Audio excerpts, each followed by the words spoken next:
இந்த வெங்கடேசன் ஒரு எம்பி இந்த மதுரையில் புத்தகம்லாம் எழுதுவார்.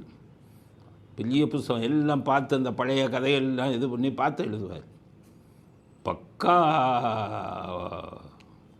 மூளைங்கிறது அவருக்கு கொஞ்சம் கூட இல்லை. ஏன் மூளை இல்லைன்னு சொல்கிறேன்னா, எவனாச்சும் மூளை இருக்கிறவன் இப்போ சொன்னபடி பேசுவானா. ஆப்ரேஷன் சிந்தூர் இப்போ அடித்தாங்களே பாகிஸ்தானை, அதில் இந்தியா கோழைங்கிறத நிரூபிச்சிருக்காங்களாம். தமிழ்நாட்டில் இல்லை, இந்தியாவில் இருக்கிற 130 கோடியில் ஒரு முட்டாளாச்சும் இப்படி பேசுவானா?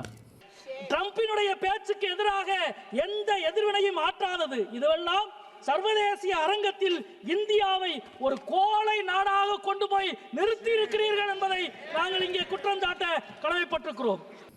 ஆப்ரேஷன் சிந்தூரில் இந்தியா அடித்த அடியை உலகமே பாராட்டுது. பாகிஸ்தான் பிரதமர் என்ன சொன்னார், நாங்கள் அடிக்கிறதுக்கு எல்லாம் ரெடி பண்ணிட்டோம், தொழுகை முடிச்சுட்டு அடிக்கலான்னு பார்த்தா அதுக்குள்ளே எங்களை அடித்து காலி பண்ணிட்டாங்கன்னு பாகிஸ்தான் பிரதமரே பாராட்டுறாரு.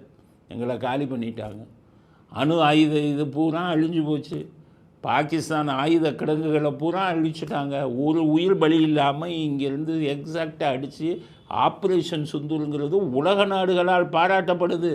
இங்கே இருக்கிற கம்யூனிஸ்டுக்காரன் எம்பி அந்த ஆள் என்ன சொல்கிறாரு, இந்தியா கோழைன்னு நிரூபிச்சிருக்குன்னா அந்த ஆளுக்கு மனநல மருத்துவமனைக்கு அனுப்பணுமா இல்லையா? இவங்கெல்லாம் தேச விரோதிகள்ங்க. இவங்களெல்லாம் நாட்டை விட்டு பாகிஸ்தானுக்கு துரத்தணும். எப்படிப்பட்ட ஒரு மிகப்பெரிய வெற்றி அடைஞ்ச ஒரு போரில் இப்போ இது நம்மளை கோழைன்னு சொல்கிறான்னா அவனை மாதிரி முட்டாள எங்கே இருக்கான்? உங்களுக்கெல்லாம் மண்டையில் மூளைங்கிறது எங்கே இருக்குது? நாட்டுப்பற்று இல்லாதவன் மனுஷனே இல்லை. நீ என்னென்னமோ புஸ்தகத்தை எழுதிக்கிட்டு வெக்கம் இல்லை, ஒரு இந்தியனாக இருக்கிறதுக்கே தகுதி இல்லாதவன்லாம் என்ன என் புஸ்தகம் எழுதுறீங்க? அதைத்தான் கேட்குறேன் இதுக்கு இந்த வெங்கடேசனுக்கு.